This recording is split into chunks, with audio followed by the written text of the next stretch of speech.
After Emily's words settled into the room, the evening did not erupt into argument or raised voices. Instead, it dissolved into a quiet that felt carefully arranged, like the folded napkins on the dining table. Margaret rose from her chair with measured calm and announced that dessert was ready, her tone steady enough that a stranger might have mistaken the moment for ordinary holiday conversation. She carried the pecan pie into the dining room, the scent of toasted sugar and butter filling the air, and set it precisely at the center of the polished oak table. Daniel pulled out Emily's chair before taking his own seat, his movements automatic, rehearsed. They spoke about traffic on Interstate 71, about a coworker's new baby, about the unusually mild December weather. No one mentioned the word assisted living again, but it hovered between them like a draft that could not be sealed. Margaret listened more than she spoke. She noticed the way Emily's eyes traveled across the room, pausing briefly on the crown molding Thomas had installed himself, then on the hardwood floors refinished just 3 years earlier.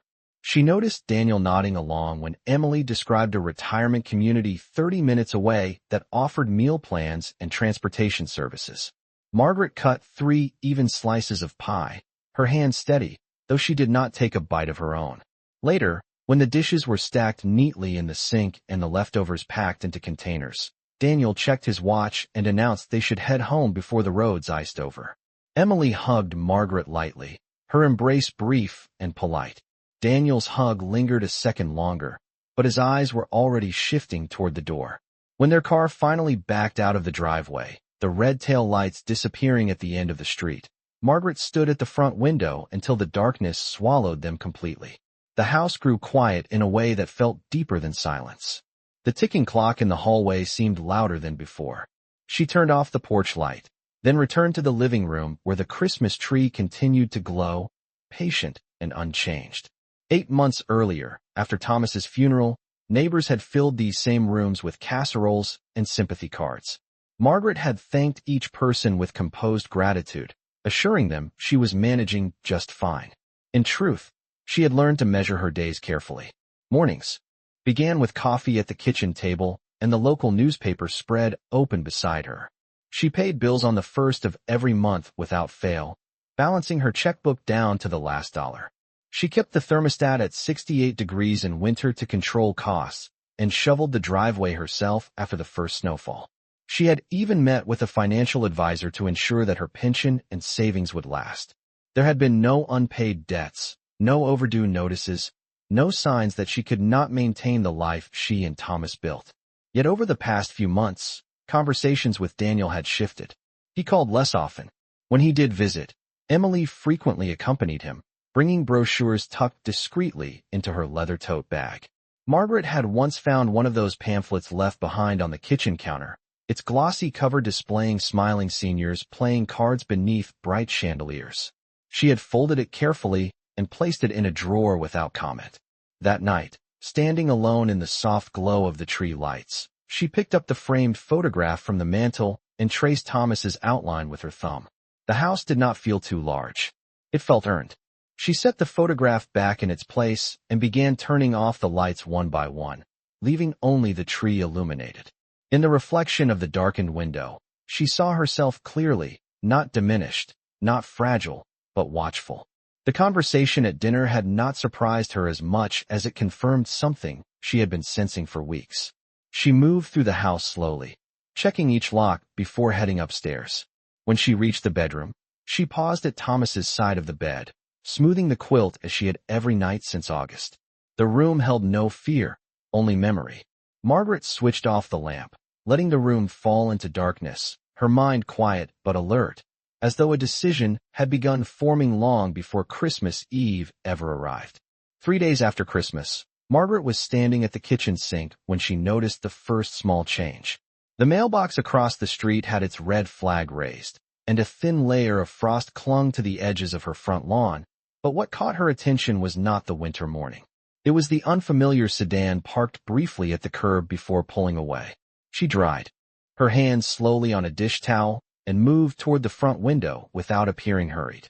The car was gone by the time she reached the glass, leaving behind only faint tire tracks on the lightly dusted pavement. She told herself it could have been anyone, a delivery driver, a visitor for a neighbor, Yet something about the timing lingered. Later that afternoon, Daniel called. His voice carried a careful brightness that felt practiced. He asked how she was feeling and whether she had thought any more about future arrangements. Margaret answered evenly that she was doing well and had been keeping busy organizing paperwork. There was a brief pause on the other end of the line, as if that detail had not been expected. The following Saturday, Daniel and Emily stopped by unannounced, bringing a box of leftover holiday cookies. Emily walked through the entryway with polite enthusiasm, complimenting the garland still draped along the staircase. While Margaret brewed coffee, she could hear the faint sound of footsteps moving beyond the living room, the subtle creak of the floorboards near the hallway closet. When she returned with 3 mugs, Emily was standing near the large front window, peering out toward the yard. Daniel lingered near the fireplace, hands tucked into his coat pockets. Conversation drifted toward practical matters again. Emily mentioned property taxes, rising utility costs, and the convenience of having neighbors closer together in a senior community. Margaret listened without interruption, noticing how Emily's gaze paused briefly on the framed certificate from 1992 commemorating Thomas's 25 years at the manufacturing plant. The visit lasted less than 40 minutes.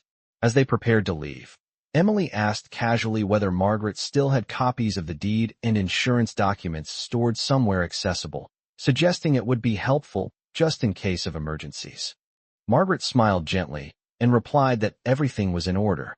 After the door closed behind them, she walked to the hallway closet and opened the small wooden drawer where she kept important papers. The deed was there, along with neatly organized folders labeled in her precise handwriting. Nothing was missing.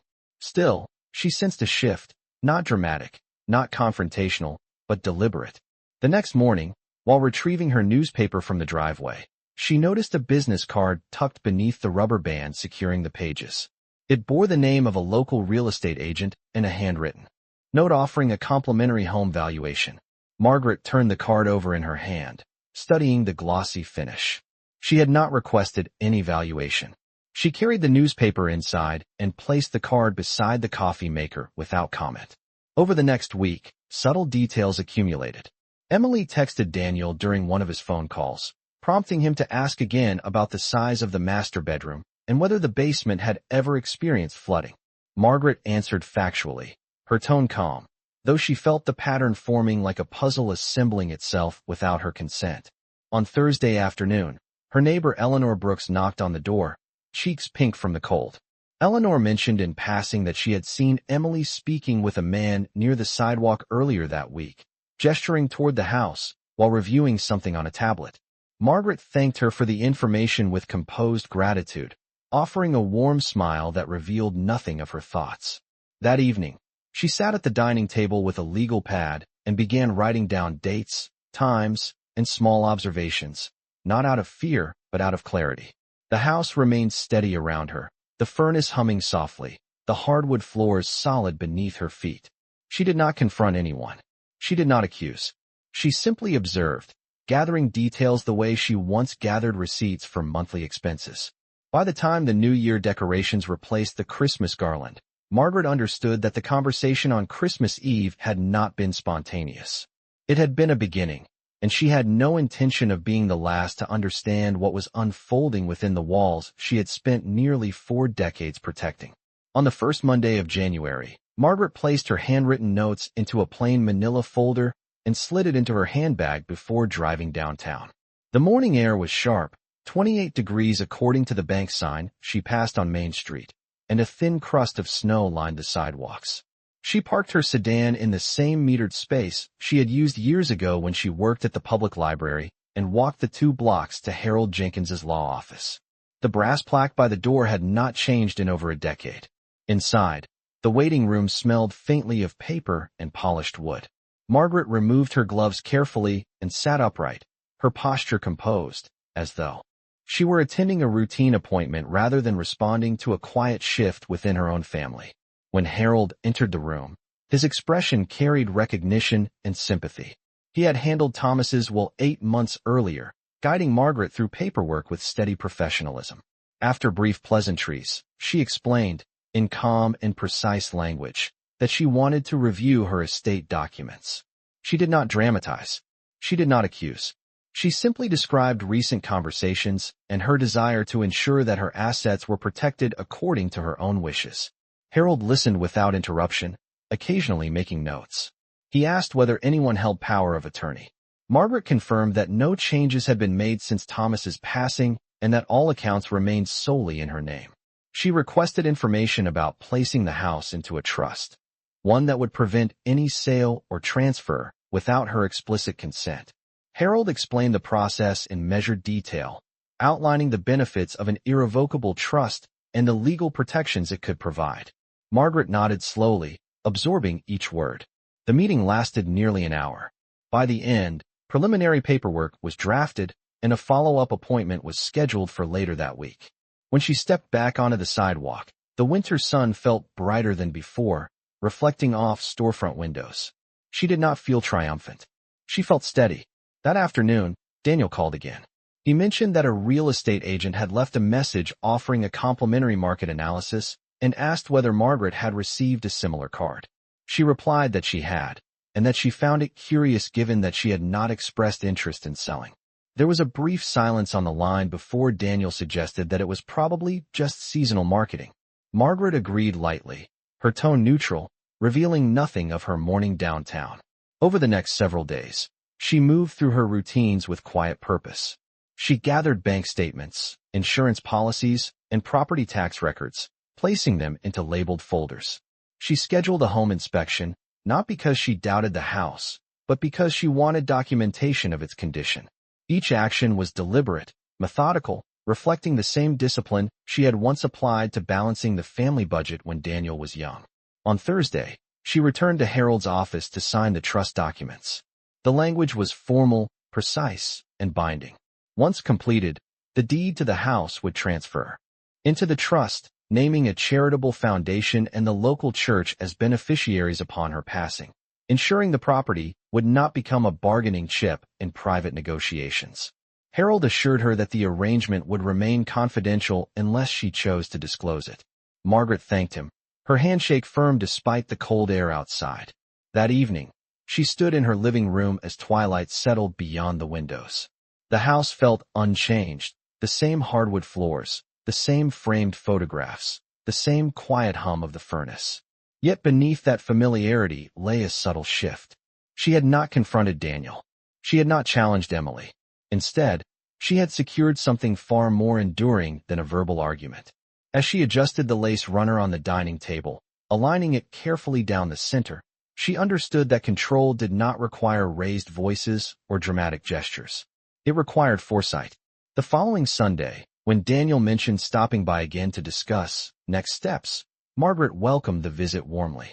Her tone carried no trace of resistance. She brewed fresh coffee, set out simple pastries, and prepared to listen. The difference now was not visible in her expression or in the arrangement of the furniture. It existed quietly within the signed documents resting in Harold's office safe, beyond the reach of casual suggestion. And for the first time since Christmas Eve, Margaret felt the balance of the conversation beginning to shift in a direction neither Daniel nor Emily could yet see. Daniel and Emily arrived the following Sunday, just after 2 in the afternoon, their car tires crunching softly over the thin layer of snow that still edged the driveway. Margaret had already set the dining table with 3 white plates and folded cloth napkins, though there was no formal meal planned. A glass carafe of water sat at the center, condensation forming along its sides from the warmth of the house. When she opened the door, Emily stepped inside first, her expression bright, carrying a slim leather folder tucked beneath her arm. Daniel followed, offering a quick embrace that felt practiced rather than spontaneous. Margaret noticed the folder immediately, but said nothing. She led them into the living room where the Christmas tree had been taken down and neatly boxed away, leaving the space open and orderly. The room looked exactly as it had for years, polished and maintained, without a single sign of neglect. After a few minutes of light conversation about work schedules and the recent cold front moving across the Midwest, Emily placed the folder on the coffee table and smoothed her hand across it. She explained that she had asked a real estate agent to prepare a comparative market analysis, just to understand what the house might be worth in the current market. Daniel nodded in agreement, adding that homes in the neighborhood were selling quickly, some above asking price. Margaret listened quietly, her hands resting calmly in her lap. Emily opened the folder and slid a sheet of paper across the table. The number printed near the top was $485,000. It was presented as an opportunity, framed as practical planning for the future. Emily spoke about reinvesting the proceeds, about placing Margaret in a comfortable assisted living residence with organized activities and transportation services, about simplifying life. Daniel added that it would remove stress and provide peace of mind. Margaret picked up the paper and studied it as though it were a library record requiring careful cataloging. She did not comment on the valuation. Instead, she asked how the agent had gathered information about the interior of the house. Emily hesitated for a fraction of a second before replying that public records and neighborhood comparisons were sufficient for an estimate. Margaret nodded slowly. She recalled the unfamiliar sedan parked outside days earlier and the business card left beneath her newspaper. The pattern felt complete now, no longer scattered pieces, but a clear outline. Daniel leaned forward slightly, his tone soft, saying they only wanted what was best for her. He described the stairs as a future hazard and mentioned the size of the yard becoming difficult to manage. Margaret allowed him to finish. When he spoke about listing the house in early spring, she folded the valuation sheet carefully along its center crease and placed it back inside the folder. Her movements were unhurried. She thanked them for their concern and told them she appreciated the effort they had put into researching options. Emily's shoulders relaxed slightly, as if expecting agreement to follow.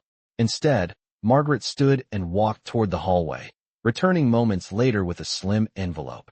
She placed it gently on the coffee table beside the folder. Her voice remained even as she explained that she had already reviewed her estate plans and made formal arrangements regarding the property. She did not elaborate on details, only stating that the house was legally secured and that no sale could proceed without her direct authorization. Daniel's expression shifted, not to anger, but to surprise. Emily's smile tightened at the edges.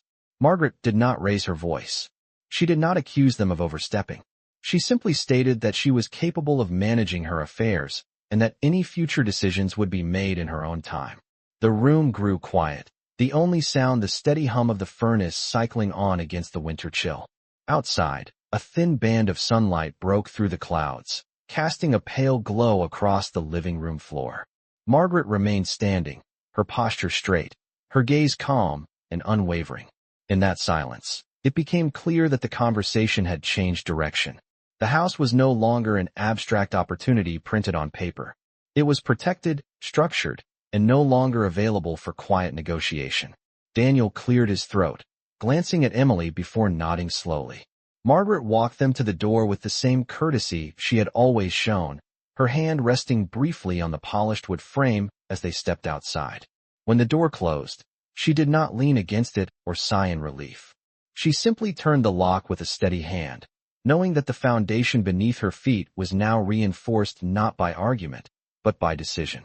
The house felt different after that Sunday, not because anything visible had changed, but because the tension had shifted beneath the surface like ice settling on a winter lake. Daniel did not call the next day, nor the day after that. Margaret did not reach out either. She moved through her week with the same steady rhythm she had cultivated since Thomas passed away. On Tuesday morning, she drove to the grocery store, selecting fresh produce and comparing prices with the same careful attention she had always practiced. She carried her own bags to the car, lifting them without hesitation, then returned home and placed everything neatly in its place. The quiet no longer felt uncertain. It felt intentional. On Wednesday afternoon, her phone rang. Emily's name appeared on the screen. Margaret answered calmly. Emily's tone was polite, but firmer than before. She asked what Margaret meant when she said the house was legally secured. She asked whether Daniel had been excluded from future plans. Margaret responded without defensiveness. She explained that her estate had been structured responsibly and that nothing prevented Daniel from inheriting personal items or financial gifts, but the property itself was protected in a trust arrangement. Emily paused, then suggested that such a decision might create complications within the family. Margaret replied that clarity rarely creates complications, but assumptions often do. The line grew quiet before Emily ended the call with restrained courtesy. That evening, Daniel arrived alone. His knock was softer than usual. Margaret invited him inside and offered coffee. He declined the coffee but accepted a glass of water. They sat across from one another at the dining table where countless holiday meals had once taken place. Daniel's shoulders appeared heavier, as if carrying more than just disagreement. He asked why she had not discussed the trust with him beforehand. Margaret folded her hands together and met his eyes steadily. She told him that she had listened carefully to every suggestion over the past months, including the plans made without her knowledge. She said that securing her home was not an act of punishment, but of preservation. Daniel's gaze shifted toward the hallway where family photographs lined the wall. He spoke about wanting to help, about fearing that she might struggle alone in the future. Margaret nodded gently and reminded him that independence was not the same as isolation. She described the home inspection she had completed, the maintenance schedule she had already arranged, and the financial plan reviewed with her advisor. Each sentence was calm, supported by quiet preparation rather than emotion. Daniel listened longer than before. There was no accusation in his mother's tone, only facts laid carefully on the table between them. After a long silence, he admitted that the market value of the house had been appealing, especially with rising expenses in his own household. Margaret did not react with anger. She simply acknowledged that financial pressure can cloud judgment. The furnace turned on with a low hum, filling the pause. Outside, dusk settled over the street, porch lights flickering on one by one. Daniel eventually stood, smoothing his jacket as if uncertain what to say next. Margaret walked him to the door, resting her hand briefly on his arm before he stepped outside. When the door closed, she did not feel victorious. She felt anchored. The trust documents were already filed, the deed transferred, the structure secured. More importantly, the conversation had forced truth into the open without raised voices or broken ties. Margaret returned to the living room and adjusted the lamp beside her chair, casting a warm glow across the hardwood floor. She sat down slowly, listening to the steady ticking of the clock in the hallway. The house remained exactly where it had always been, solid and unmoved. For the first time since Christmas Eve, the air inside felt balanced again, not because conflict had vanished, but because the boundaries were clear. And clarity, she realized, was a quieter form of strength than anyone in that house had expected. By the middle of January, the calls became less frequent but more measured. Daniel no longer spoke about listings or market timing. Instead, he asked about practical matters, whether the driveway needed salting, whether the furnace filter had been replaced. Margaret answered each question calmly, aware that concern and control can sometimes sound alike. The snow that month came in steady waves, each storm layering another inch or two across the quiet Ohio suburb. Margaret rose early after every snowfall, buttoned her wool coat, and cleared the driveway herself with deliberate strokes, pushing the shovel across the concrete in straight, even lines. Neighbors occasionally paused to wave. Offering assistance, she politely declined. She was careful, steady, and unhurried. One afternoon, Eleanor Brooks stopped by with a container of homemade soup. They sat at the kitchen table, steam rising between them, and Eleanor mentioned that she had not seen Daniel's car in a while. Margaret smiled gently and said that everyone was busy this time of year. She did not share details. She no longer felt the need to explain what had already been resolved. Later that week, an envelope arrived in the mail addressed in Daniel's handwriting. Inside was a brief letter. He wrote that he had been thinking about their conversation and that perhaps he had approached things too quickly. He admitted that financial pressures had influenced his judgment and that he should have spoken with her directly instead of assuming what was best. Margaret read the letter twice, then folded it neatly and placed it inside the drawer where she kept family correspondence dating back decades. She did not respond immediately. Instead, she allowed time to settle the tone of her reply. On Sunday, Daniel arrived alone again. This time he brought no folders, no printed valuations. He stood in the doorway with his hands visible and his expression unguarded. Margaret invited him in, and they sat in the living room where winter sunlight filtered through the curtains, casting pale stripes across the floor. Daniel spoke first. He said he understood that the house represented more than square footage or market value. He acknowledged that it carried years of effort he had not fully appreciated. Margaret listened without interruption. When he finished, she told him that inheritance is not simply about property. It is about trust, responsibility, and understanding timing. She explained that the trust arrangement was not designed to exclude him, but to protect the home from decisions made in haste. Daniel nodded slowly, absorbing the distinction. There was no raised voice, no confrontation, only clarity laid carefully between them. Margaret then surprised him by saying that if circumstances changed in the future, she could amend certain financial distributions, but the house would remain as structured. She wanted it preserved according to the values she and Thomas shared. Daniel accepted this without argument. The conversation lasted nearly an hour, touching on memories from his childhood, on the oak tree in the backyard where he once built a small wooden fort, on the way Thomas had measured his height against the kitchen doorframe every birthday. As Daniel prepared to leave, he paused beside that same doorframe, running his fingers lightly along the faint pencil marks still visible beneath layers of paint.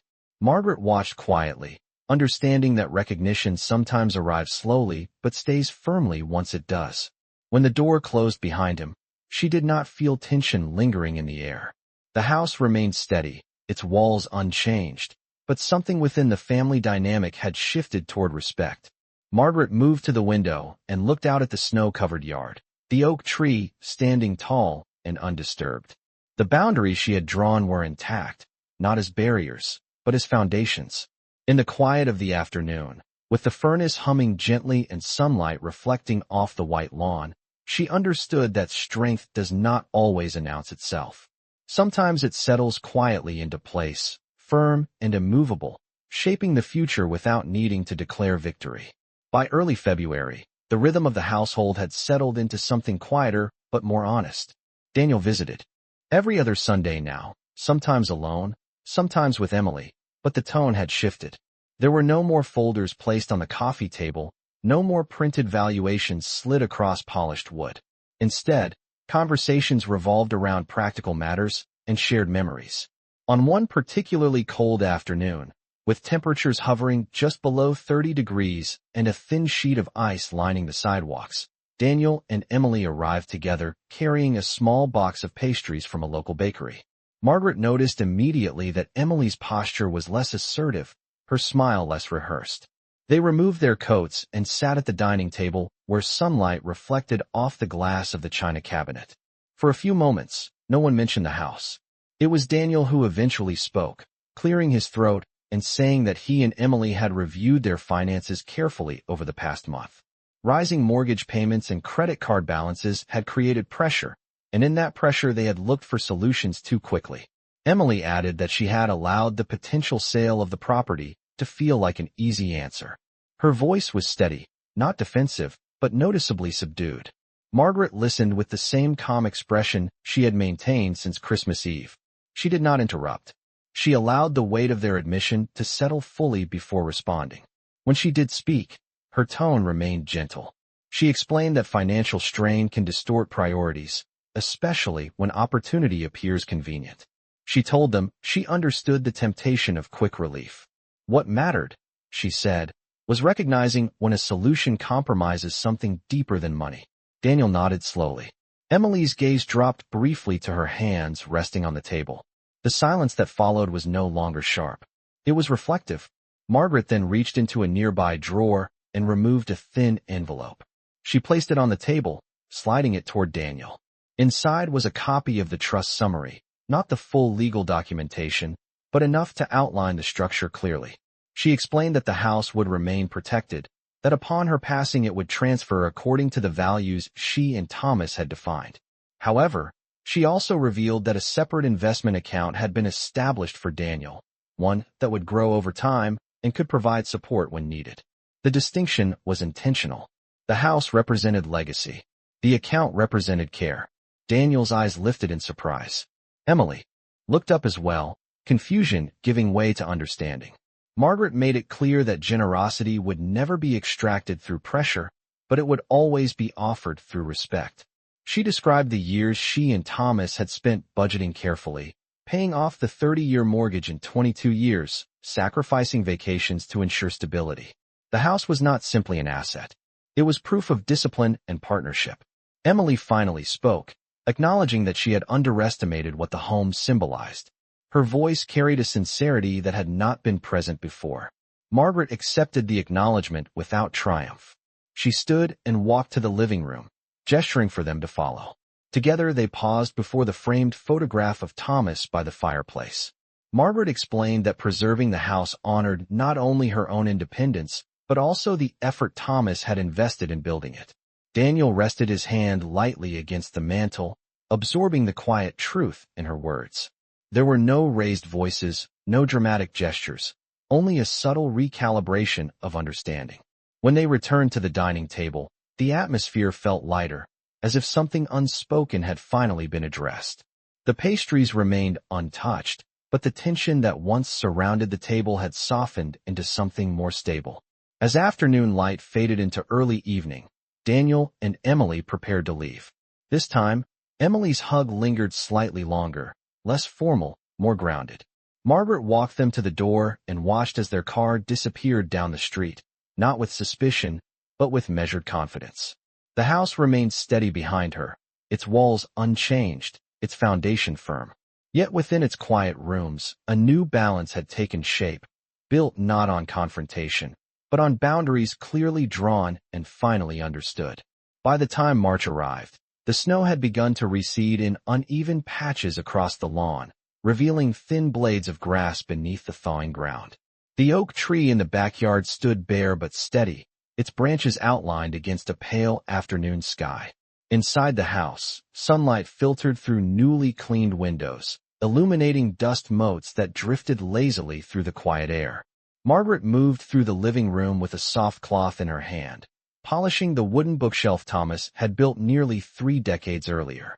Her movements were unhurried, not because she lacked energy, but because she no longer felt the need to prove anything to anyone. The house had settled back into its natural rhythm. Daniel continued visiting regularly, sometimes stopping by after work to check on small repairs or to share updates about his job. Emily accompanied him more often now, her tone measured, her questions thoughtful rather than strategic. One Saturday afternoon, as temperatures climbed into the low 50s, Daniel arrived with a toolbox and replaced a loose hinge on the back gate without being asked. Margaret watched from the kitchen window as he tested the latch twice before stepping back. It was a simple gesture, but it carried a quiet sincerity. Later that day, they sat together at the dining table with coffee cups warming their hands. No one mentioned valuations or listings. Instead, Daniel spoke about budgeting more carefully, about setting long-term goals rather than chasing immediate relief. Emily acknowledged that pressure had narrowed her perspective. Margaret listened with a calm expression, offering no reprimand, only understanding. She told them that every generation faces moments when choices reveal character. What defines a family, she said, is not the absence of strain, but the willingness to correct course when lines have been crossed. Her words were not dramatic. They were steady, like the foundation beneath the house itself.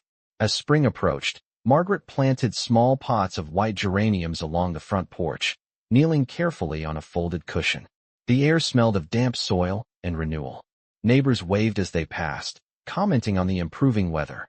Margaret felt the quiet satisfaction of continuity, of seasons moving forward regardless of tension that had once threatened to disrupt them. One evening, Daniel paused in the hallway before leaving and studied the faint pencil marks on the kitchen doorframe again, each line recording a year of his childhood growth. He traced one mark lightly and smiled. Margaret stood beside him, her hand resting gently against the wall. The house was no longer a point of negotiation.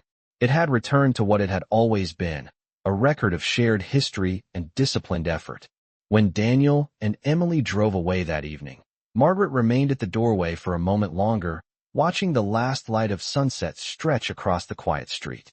She closed the door softly and turned the lock, not out of fear, but out of habit. Inside, the familiar hum of the furnace blended with the ticking clock in the hallway. She walked into the living room and sat in her armchair, the same place where everything had shifted months earlier. The room looked unchanged, yet it felt different in a way that was difficult to measure. Respect had replaced assumption. Clarity had replaced pressure. Margaret understood that strength does not always arrive with raised voices or dramatic declarations. Sometimes it arrives in signed documents, in calm conversations, in the steady refusal to surrender what has been earned. The house stood firm around her, walls holding decades of memory, floors worn smooth by years of careful footsteps. As dusk settled outside and the first hints of spring stirred beneath the cooling air, Margaret felt neither triumph nor resentment. She felt alignment. The balance within her family had been restored not by conflict, but by quiet resolve. And in that stillness, she understood that protecting one's legacy is not an act of defiance. It is an act of dignity.